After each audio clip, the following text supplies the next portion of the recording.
welcome to the deep dive. Glad to be here. If you're joining us today, you probably already know that strategy isn't just a buzzword for executives in suits. Right, or some static document just collecting dust in a boardroom somewhere. Exactly. You are likely navigating your own complex professional landscape right now. Maybe you're steering a team or scaling a business. Or just trying to carve out a competitive edge in a really chaotic market. Yeah, and you probably know the classic Harvard and Inside strategy frameworks. But today we're looking at what happens when you take those pristine textbook theories and you stress test them Really put them through a ring. in one of the most volatile, unpredictable economic environments on the planet. It's an incredible exercise in applied theory. It really is. So let's reveal today's source material. We've got the foundational text, Strategic Management, From Vision to Transformation by Suleman Anwar. Such a good book. And specifically, we're going to be dissecting Chapter 1, which is aptly titled The Essence of Strategy, Seeing Beyond the Obvious. What Anwar does so effectively here, and this is key, is bridge the gap between those abstract Western strategic management concepts and the dynamic, highly complex realities of Pakistan's corporate and social landscape.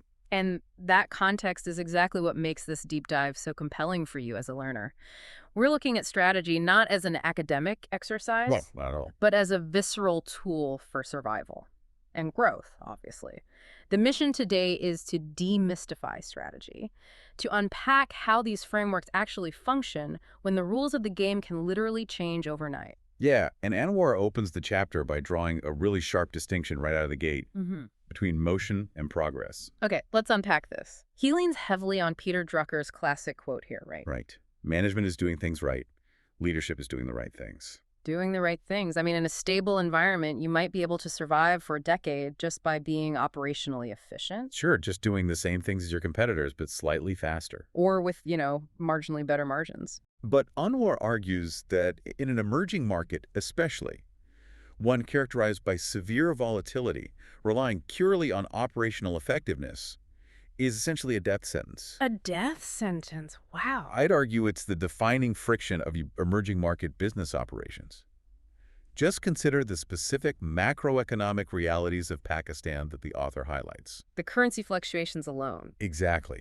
Organizations there are constantly battling severe currency devaluation, plus chronic energy infrastructure constraints. Right. Power outages, gas shortages. Shifting regulatory regimes, and incredibly rapid political cycles.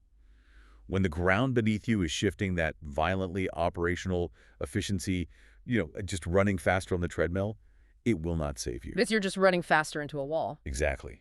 Strategy in this context is the deliberate choice of what you will become, and perhaps more importantly, what you will refuse to become. It's the conscious decision to build a structural advantage rather than just reacting to whatever crisis pops up today. Precisely. Which brings up a fascinating critique. The book levels at a lot of traditional family-owned conglomerates in Pakistan. Oh, the opportunistic diversification. Yes. Anwar points out that many of these firms suffer from this chronic habit. Because the environment is so unpredictable, their instinct is just to jump at whatever shiny new sector looks profitable today. Right, so a textile company suddenly buys a sugar mill. Yeah, and then they start a real estate venture. And maybe dip a toe into financial services. Right. It feels like motion. It feels like growth. But it completely dilutes their core competencies. Because opportunistic diversification is often masquerading as strategy when it's actually just a hedge against uncertainty. That's a great way to put it. But as the text illustrates, to survive long-term and build genuine competitive advantage, these firms have to shed that habit. They have to transition from personality-driven opportunism to institutionalized focus. Which means being brutally honest about your actual organizational capabilities. You cannot be world-class at textiles, sugar, and banking simultaneously if you don't have the underlying architecture to support them. It just doesn't work. And that brutal honesty is perfectly illustrated by the Jazz case study in the book. Oh, absolutely. For context, Jazz is an absolute giant in the Pakistani telecommunications sector. And what struck me about their approach to the digital revolution wasn't some radical pivot where they abandoned their past. Right, they didn't throw out the playbook. No, it was a masterclass in continuity and renewal. They didn't discard their core identity as a telecom provider. They recognized that their existing network infrastructure and their massive subscriber base were their most valuable strategic assets. Exactly. Jazz understood that their traditional telecom business was the cash-generating engine. The golden goose. Right. The strategic imperative wasn't to destroy that engine, but to use it to fund and launch their future.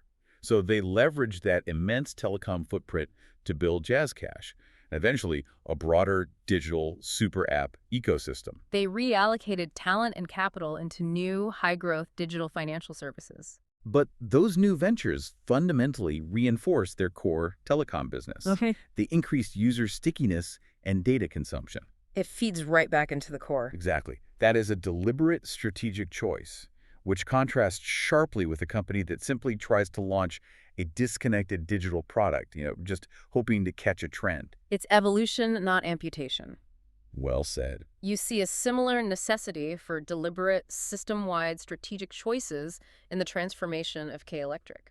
A really compelling example from the text. The author details their journey from a historically failing, deeply distressed utility company into a modernized, integrated energy provider. And that kind of turnaround does not happen just because a manager decided to tighten a procurement. Or run a better marketing campaign. Hey, buy our electricity. Right. K-Electric required what Anwar calls system-wide alignment, a turnaround of that magnitude in a sector as politically and operationally fraught as power generation and distribution in Karachi. It requires a foundational strategic overhaul. Meaning you can't just fix one piece of the puzzle. Exactly. It meant aligning their generation capacity upgrades with their transmission infrastructure investments and simultaneously overhauling their customer recovery and billing systems.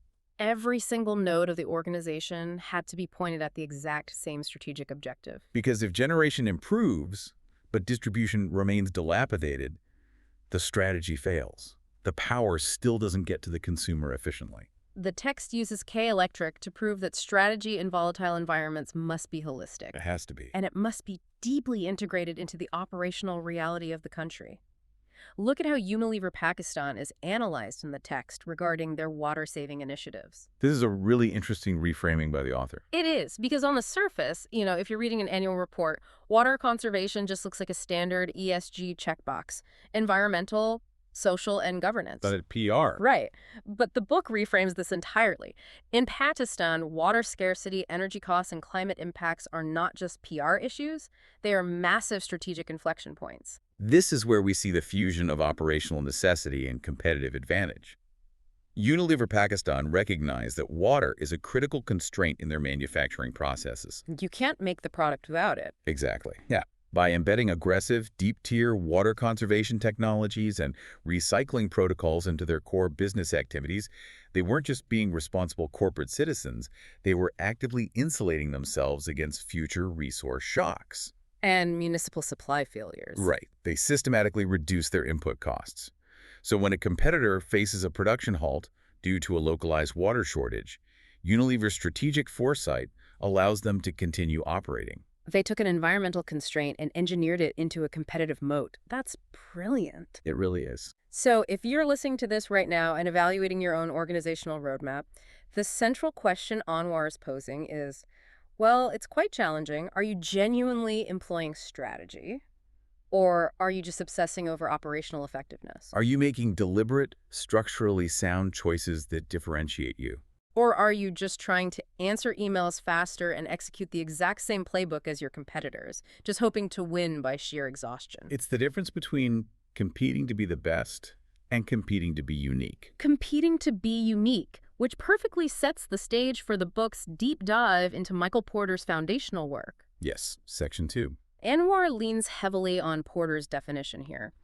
Strategy is the creation of a unique and valuable position involving a different set of activities. But the brilliance of this chapter is how it takes Porter's 5 principles of positioning, which, let's remember, were largely developed by observing stable Western industrial markets. Right, very different environments. And it applies them to the highly nuanced friction of Pakistan. Let's walk through these 5 principles, because this is where the theoretical rubber meets a very bumpy real-world road.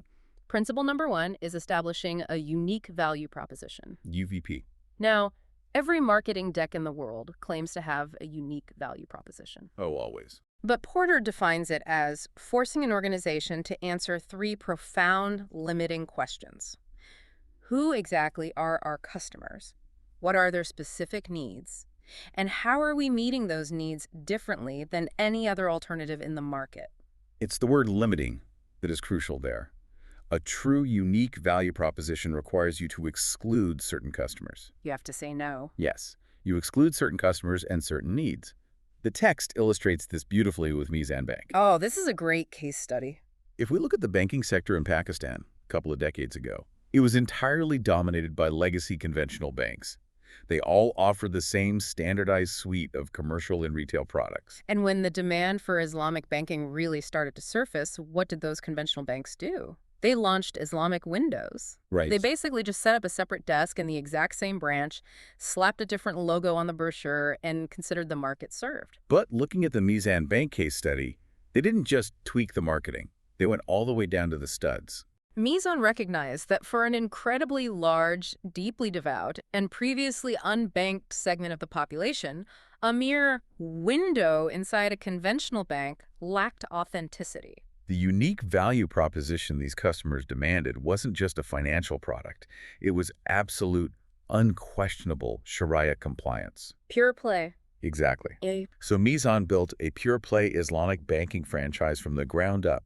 They invested heavily in rigorous Islamic scholarship, embedding Sharia scholars directly into their product engineering processes. Wow, into the engineering. Yes, they aligned their entire corporate governance, their investment thesis, and their daily operations with this singular value system. That is a massive structural commitment. It isn't something a competitor can just copy by running a new ad campaign. Not at all. By committing so thoroughly to that unique value proposition, Mizan built a fortress of trust. They brought entirely new segments into the formal financial system simply because they offered a profound authenticity that conventional banks couldn't mimic, not without cannibalizing their own core business. Precisely. Which leads directly into Porter's second principle, a tailored value chain. A tailored value chain. Yeah. Because a unique value proposition is really just a promise until you build the underlying infrastructure required to deliver it, right? Exactly. A value chain is the sequence of activities an organization performs to design, produce, market, deliver, and support its product. So in a developed market, you can often just plug into existing, highly optimized supply chains. You rent the warehouse, you hire the logistics firm, But in an emerging market, those chains often do not exist. and this is where the Engro Foods and Oprah's brand case study becomes a masterclass. Let's paint the picture of the dairy market in Pakistan prior to Engro entering. Okay. It was overwhelmingly informal. We're talking about the Gawala system, local vendors selling loose, unpasteurized milk door to door. Very traditional. Very. So if Engro wanted to launch Olpers as a premium, ultra-high temperature pasteurized milk, they couldn't just call up a national logistics provider and rent refrigerated trucks.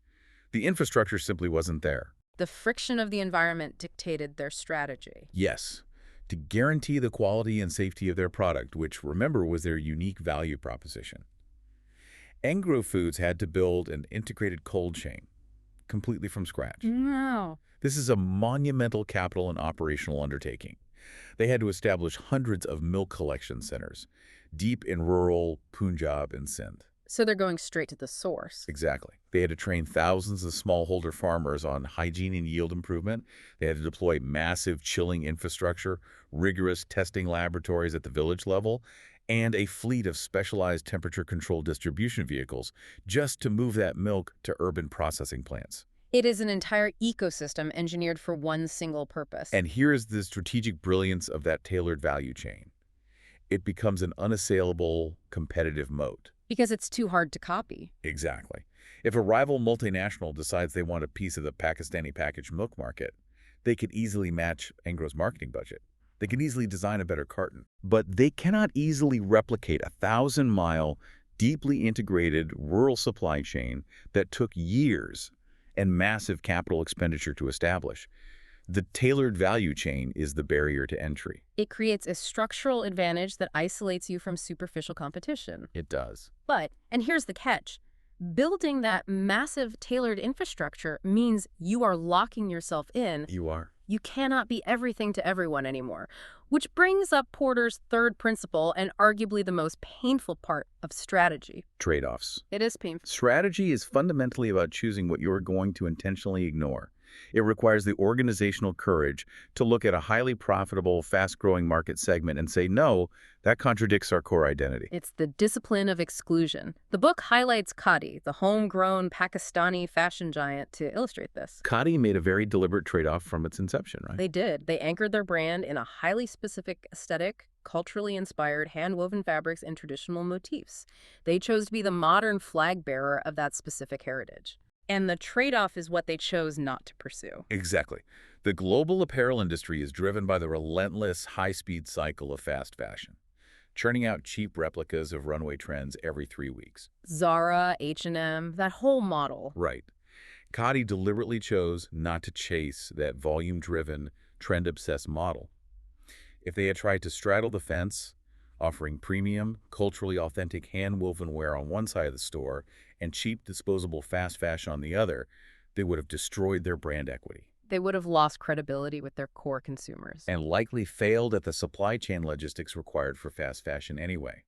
By making a definitive trade-off, they cemented their identity. The book also brings up Pakistan State Oil, PSO, in the context of trade-offs, which I actually found fascinating because we usually think of trade-offs in consumer brands, not state-owned energy conglomerates. Well, PSO operates in a sector where national security, economic stability, and sheer volume all intersect.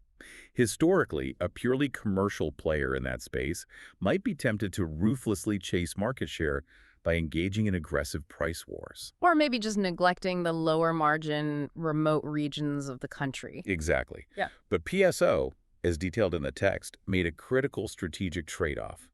They prioritized supply chain reliability and strategic depth over sheer, unchecked volume growth. Meaning they chose to invest in things that don't necessarily look sexy on a quarterly earnings report, but keep the country running. That's it.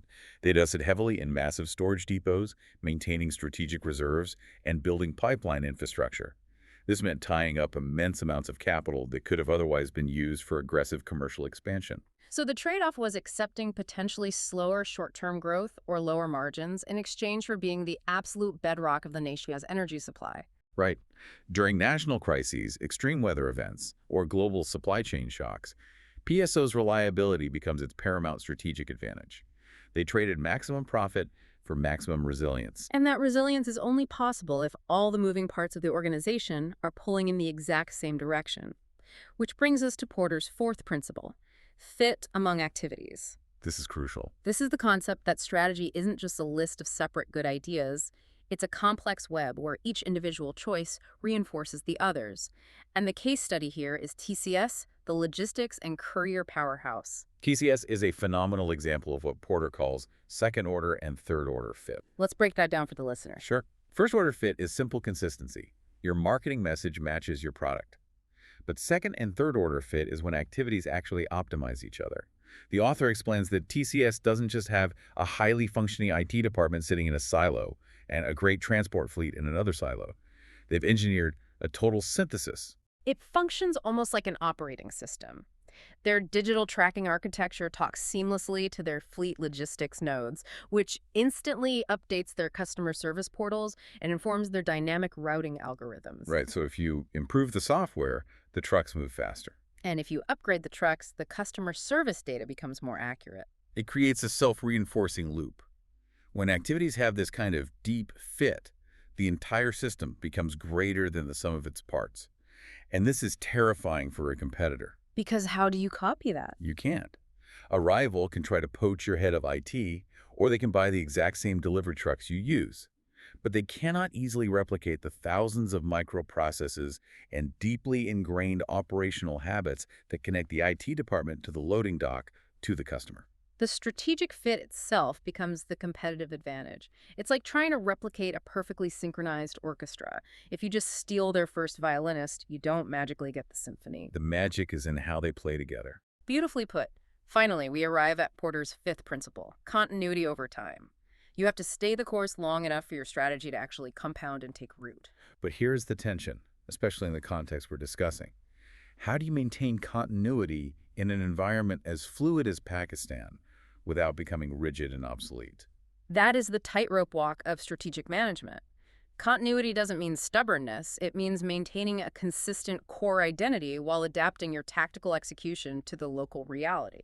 And the text uses Kareem's expansion into Pakistan as a prime illustration of this balance. Kareem's continuity was their core identity. They are a tech-driven, app-based ride-hailing platform. That was the non-negotiable value proposition. Right. But they didn't just aggressively copy-paste their Dubai or global model into Lahore or Karachi.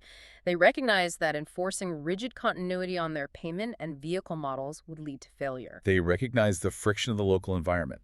Digital payment penetration in Pakistan at the time of their massive expansion was incredibly low compared to Western markets. So if they had rigidly insisted on credit card-only transactions just to maintain operational continuity with their global standard, they would have locked themselves out of 90% of the market. Exactly. So they adapted, they introduced cash payments.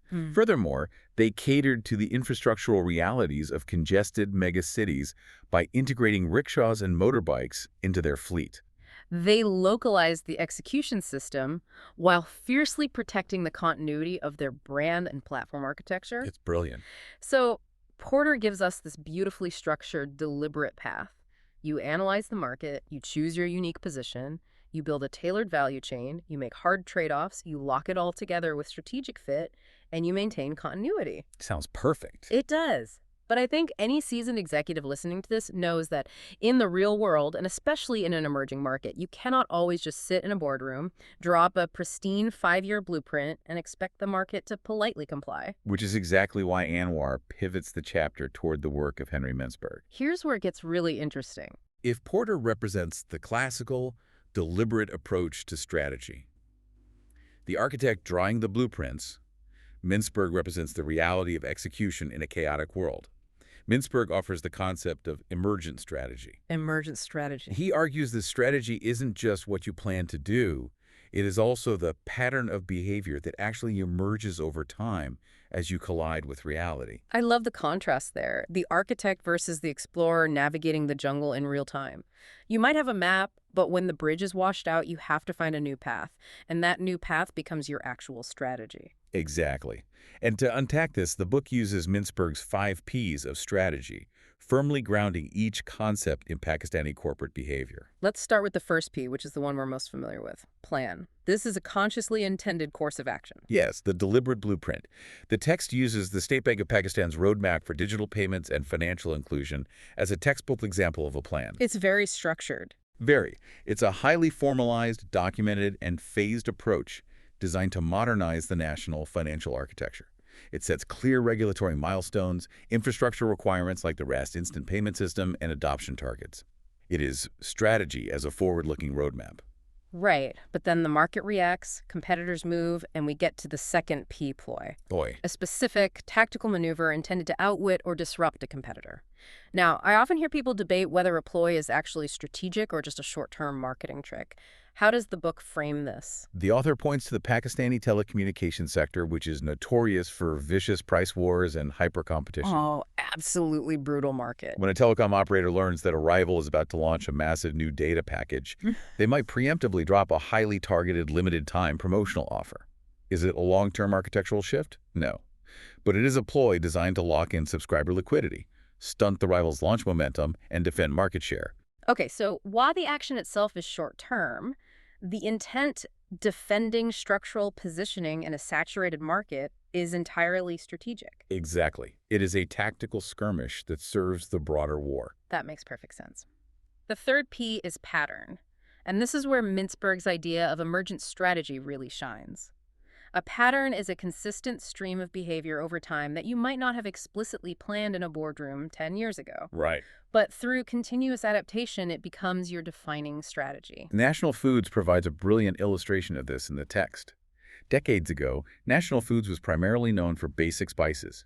But as Pakistan experienced massive, rapid urbanization, the socioeconomic fabric shifted. You saw a rise in dual-income households. Longer commutes, less time for traditional labor-intensive cooking. National Foods didn't necessarily have a rigid, decades-long master plan to become a convenience food empire. But as they continuously observed these demographic shifts and responded to real-time consumer feedback, they began launching recipe mixes, ketchups, and ready-to-cook items. They tested the waters, saw what worked, and leaned into it. Exactly. Over time, that iterative learning coalesced into a highly distinct pattern. Their actions formed an emergent strategy focused entirely on convenience-based culinary solutions. You look back at the past 20 years of their product launches, and the pattern is the strategy. Which perfectly transitions into the fourth P position. This is about locating the brand in a highly specific, defensible environment or market niche. We talked about Mizan Bank positioning itself in Islamic banking. But the book uses Dollance in the consumer appliance sector to highlight another angle of positioning. Dollance is an excellent study in understanding the macroeconomic realities of your consumer base. Definitely. The appliance market in Pakistan is fiercely competitive. You've got influxes of cheap imported goods on one end and high-end global luxury brands on the other. Dolan's carved out a position right in the center, targeting the expanding aspirational middle class. But they didn't just position themselves on price. They position themselves on the friction points of the Pakistani household. Precisely. They recognized that the two biggest anxieties for a middle-class household buying an appliance in Pakistan are the cost of electricity Which is huge. and the fear of the appliance breaking down in a market with inconsistent voltage. So Dollance aggressively positioned itself as the provider of highly reliable, energy-efficient appliances. Their marketing, their engineering, their entire brand ethos claims the position of practical, durable reliability. And in an energy-starved landscape, that position is incredibly lucrative and highly defensible. They found the exact intersection of consumer anxiety and product capability. Yeah. Finally, we reach the fifth P, which I think is perhaps the most profound of Mintzberg's concepts: perspective. This goes beyond what a company produces. It's about the fundamental, ingrained way the organization perceives the world. It is the collective mindset and value system that dictates how they do business. Perspective is the DNA of the organization. If the perspective is flawed or purely extractive, the strategy will ultimately fracture. The text provides two crucial contrasting case studies to illuminate this. Let's hear them. The first is Interloop, one of the largest hosiery and apparel manufacturers globally, based out of Pakistan. Their perspective isn't just about maximizing manufacturing efficiency or labor arbitrage. They possess a deep-seated, institutionalized belief in ethical, sustainable, and socially responsible practices. And it's not just a CSR initiative bolted onto the side of the company. Oh, no. It's the lens through which they view their entire supply chain.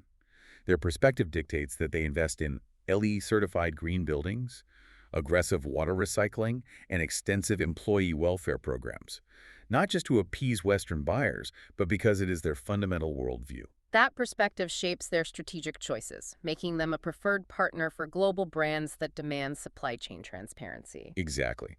And the second example of perspective is Aquat. This case study completely shatters the traditional, purely capitalist boundaries of what we consider strategic management. Yeah, this one blew me away. Aquat operates on the concept of Qardi Hassan, which is interest-free microfinance. For anyone steeped in traditional Western finance theory, the idea of lending billions of rupees with zero interest, relying heavily on administrative fees and donor capital, sounds less like a strategy and more like pure philanthropy. Right, it doesn't sound sustainable at all. And yet, it is a highly sophisticated, incredibly successful strategic model. The author uses Aquat to demonstrate that a profound moral compass and a vision for social inclusion can serve as the ultimate strategic perspective. Aquat's perspective is rooted in human dignity and mutual support. They utilize local community structures, like mosques and churches, as disbursement centers to keep overheads virtually non-existent. They rely on social collateral and community integration rather than traditional credit scoring. And the results are staggering. They maintain repayment rates that hover near 99.9%, outperforming almost every commercial microfinance bank in the world. Because their perspective is their strategy. By treating borrowers with absolute dignity, rather than viewing them as a high-risk demographic to be exploited via exorbitant interest rates, they foster an immense sense of reciprocal obligation. The text proves that strategic maturity goes far beyond chasing profit margins. It's about aligning a profound perspective with an operating model that delivers systemic impact. Very well said. So we have Porter's deliberate architecture and Mintzberg's emergent exploration. But how does an organization actually synthesize these approaches? You can't just have half the company drawing blueprints and the other half wandering the jungle waiting for a pattern to emerge. No, that would be chaos. You need an engine to drive it all forward. This brings us to the strategic management system cycle outlined in the text. This cycle is the practical mechanism that turns theory into reality. It's a continuous, iterative loop built on three foundational questions. Where are we now? Where do we want to go? And how will we get there? And critically, how will we know if we've actually arrived? Let's go through the phases. Phase 1 is strategy formulation. Formulation is the rigorous analytical phase. This is where you conduct your internal audits. What are we actually good at? And map them against the external environment. What is the market demanding? The book contrasts two fascinating examples to show how this phase dictates the future.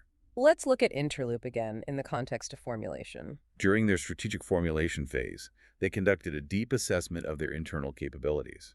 They realized they didn't just make socks. They possessed world-class, globally competitive expertise in complex knitting technologies, supply chain management, and sustainable manufacturing. So they took that internal capability and formulated a strategy to transition into the much larger, more lucrative apparel and denim markets. Their internal strength dictated their external expansion. They formulated a path based on a recognized advantage. Now, contrast that with the formulation challenges faced by Pakistan International Airlines, PIA. The national carrier. The text mentions PIA to illustrate how agonizing the formulation phase can be when the internal capabilities are misaligned with the external environment. PIA has historically faced severe legacy debt, overstaffing, and an aging fleet while competing against highly capitalized, state-backed Gulf carriers. So during formulation, their leadership must look at the cold, hard, often brutal facts. Yes, they have to weigh massive, capital-intensive strategies like total fleet modernization against structural pivots like forming deep code-sharing alliances or drastically shrinking their route network to focus only on highly profitable diaspora corridors. Formulation isn't about wishing for a better reality. It is about confronting the data and making viability choices. Exactly. But as any executive in Pakistan will tell you, a beautifully formulated plan on a PowerPoint slide doesn't change a thing until it hits phase 2, strategy implementation. The hardest part. And Anwar makes it painfully clear that this is where the graveyard of good ideas is located. Translating the plan into action is notoriously difficult anywhere, but the Pakistani context adds layers of friction. Implementation is the ultimate test of organizational friction. The author highlights that in Pakistan, execution frequently slams into a wall of institutional bottlenecks, infrastructural deficits, and perhaps most importantly, cultural resistance. Right. You often deal with deeply entrenched hierarchical cultures where decision-making is overly centralized at the very top. If the founder or CEO has to approve every minor expenditure, agile implementation is simply impossible. So how do the successful conglomerates break through that cultural and structural friction? They recognize that structure must follow strategy. Ingro Corporation's evolution is a prime example in the text. It is. Yeah. As they formulated a strategy to diversify from a fertilizer company into a massive conglomerate spanning energy, foods, and petrochemicals, they realized their centralized legacy structure would suffocate the new ventures. So to implement the strategy, they had to fundamentally restructure. They created a holding company model and established independent, empowered boards of directors for their various subsidiaries. This ensured strategic autonomy and agile decision-making for the different businesses, while maintaining strict corporate governance at the group level. They engineered their corporate structure to enable implementation. It's a brilliant structural fix, but implementation is also deeply human. The book discusses HBL, Habib Bank Limited, and their push to become a technology company with a banking license. You can formulate a digital-first strategy, and you can buy the best software architecture in the world, but if your people don't adapt, the implementation fails. Right. HBL faced a monumental cultural change management challenge. They had to shift the ingrained mindset of thousands of traditional conservative bankers to embrace digital agility, data-driven decision-making, and rapid product iterations. That doesn't happen with a memo. No. It requires immense, sustained investments in human capital, retraining programs, altering KPI incentive structures, and fundamentally realigning the corporate culture. The text emphasizes that implementation is rarely just a technical hurdle. It's almost always a massive human behavioral challenge. Which naturally leads us to the final phase of the cycle, phase 3, strategy evaluation. You formulated the plan, you fought through the friction to implement it, and now you have to figure out if it is actually working.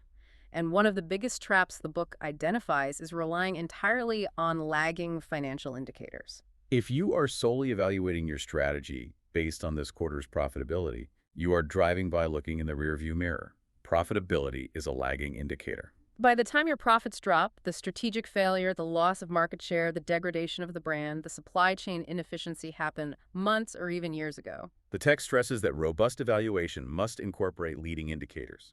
It must measure true organizational resilience, adaptability to market shocks, and ongoing strategic relevance. The State Bank of Pakistan is highlighted here for their evaluation methodology, particularly regarding macro-level policy interventions.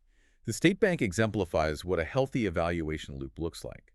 When they introduce a major regulatory intervention, say, a new subsidized financing scheme for renewable energy or a tightening of monetary policy, they don't just issue the circular and assume the strategy worked. They conduct rigorous, ongoing impact studies. They gather empirical data from the banking sector, solicit feedback from industrial stakeholders, and evaluate the intended versus unintended consequences of the policy. And crucially, they use that evaluation data to feed right back into the formulation phase, tweaking and refining the policy iteratively. It's a continuous living loop. It is a biological imperative. Adapt or die. Okay, so we've unpacked the components of strategy and the engine that drives it, but let's look at the sheer scale of this. If you are managing a massive conglomerate, how do all these disparate pieces, the grand visions, the digital transformations, the daily operation grinds actually fit together without turning into a massive game of corporate telephone where the original intent is completely lost by the time it reaches the factory floor? This is where Anwar introduces the concept of the strategy pyramid. Strategy does not exist as a single monolith. It exists at three distinct, deeply interconnected levels. Let's break them down using Engro Corporation again, as they provide a perfect architectural model for this. All right, let's start at the very top of the pyramid, the corporate level strategy. What is the mandate here? Corporate level strategy is the domain of the highest leadership. It is about the macro portfolio. The fundamental question isn't how to compete, but where to compete. What sector should we deploy our capital into? For Engro, a defining corporate-level strategic decision was formulating the vision to enter the energy and mining sectors, specifically the Thar coal project. They looked at a massive macro-national problem, Pakistan's crippling reliance on imported fuel and the resulting power shortages, and saw a strategic opportunity to deploy their engineering and project management capital to solve a national crisis while generating immense shareholder value. So the corporate level decides to enter the battlefield of energy. Once that decision is made, we move down a level to the business level strategy. Exactly. The business level strategy is handled by the leadership of that specific subsidiary or division. If corporate decides where to play, the business level decides how to win in that specific arena. So if we look at Engro Fertilizers as a business unit, their strategy isn't concerned with the national energy grid. No, their business level strategy is intensely focused on dominating the agricultural inputs market. It is about enhancing farmer productivity, optimizing their specific supply chain, and outperforming rival fertilizer companies. It's about building a competitive moat around that specific product line. Corporate picks the sector. Business figures out how to beat the competition in that sector. And then we hit the base of the pyramid where the vast majority of the workforce lives, the functional level strategy. The functional level is the realm of daily tactical execution. This involves the specific strategies for human resources, marketing, operations, and finance. How does the marketing department of Engro Foods ensure their brand messaging aligns with the business goal of selling premium dairy? How does the HR department of Engro Energy recruit, train, and retain the highly specialized chemical engineers required to run a power plant? Functional strategy is the meticulous execution of the broader vision. And this brings up the critical concept of strategic fit across these levels, because if these layers don't communicate, the pyramid collapses. What's fascinating here is that Anwar emphasizes that strategic fit must be both vertical and horizontal. Let's explain vertical fit first. Vertically, the actions on the factory floor must perfectly ladder up to support the business strategy, which in turn must fulfill the corporate vision. Imagine a scenario where a company's corporate vision is to be the most premium, high-quality brand in the market. That is the mandate. But at the functional level, the procurement department's strategy is solely incentivized to slash costs by buying the cheapest, lowest quality raw materials available. That is a massive vertical misfit. The functional actions are actively assassinating the corporate vision. Exactly. The strategy does not because the vision was bad, but because the vertical alignment was broken. And horizontal fit is equally critical. This ensures that functional departments at the same level are not working at cross purposes. So if the marketing department launches a massive high-budget campaign promising guaranteed next-day delivery, but the operations and logistics department is executing a strategy focused on slow, consolidated bulk shipping to minimize transport costs. The company will inevitably fail its customers. Every single layer and every department within that layer must be deeply integrated and synchronized. It's a complex ecosystem. Now, as we approach the conclusion of this deep dive, the book makes a really powerful, expansive pivot. It zooms all the way out from the granular mechanics of corporate pyramids, value chains, and marketing ploys, and it addresses the macro level. Anwar dedicates the end of the chapter to what he calls the 21st century challenge and the vision for Pakistan as a nation. Yes, the author elevates the entire discourse. The central, provocative argument presented in the text is that strategic management is not merely a toolkit for maximizing quarterly corporate profits. In the context of an emerging market facing profound structural challenges, strategic management must be viewed as the fundamental architecture required for national renewal. And to be clear with our listeners, we are parsing Anwar's specific economic and governance analysis regarding Pakistan's developmental trajectory here. We are not endorsing a political stance, simply reporting his framework. The book dives deeply into themes of institutional decay, governance deficits, and the elusive quest for economic stability. He makes a compelling, rigorous case that, as a nation, there must be a profound institutional transition away from constant reactive crisis management, always putting out the immediate fire toward proactive, long-term strategic foresight. That transition is the crux of the author's vision. The text argues that the institutions of the future, whether they are massive private conglomerates, regulatory bodies, or public sector enterprises, must evolve beyond simply analyzing market trends and exploiting arbitrage opportunities. They have an imperative to actively shape and stabilize the society in which they operate. The book envisions a paradigm where true strategic intelligence means fusing knowledge with virtue and profit with purpose. It's a total rejection of the purely extractive business model. Completely. Anwar suggests that economic growth that is divorced from ethical considerations or technological innovation that completely ignores social inclusion ultimately leads to systemic instability. You cannot build a thriving corporation in a failing society. Eventually, the macroeconomic friction will crush you. The ultimate strategic goal, according to the framework presented in this chapter, is building organizations and, by extension, a nation that possess both razor-sharp strategic clarity and an unwavering moral will. It is a deeply inspiring way to frame the discipline of management. It elevates strategy from a spreadsheet exercise to a mandate for building a lasting, resilient legacy. It really does. So, what does this all mean? As we synthesize everything we've covered today, from the opening thoughts on motion versus progress to this vision of national renewal, what is the overarching takeaway? The core message is that strategy is not an event. It's not a document you draft once at an offsite retreat and then file away. No, it is an active, relentless mindset that must permeate every level of an organization every single day. It requires a synthesis of disciplines.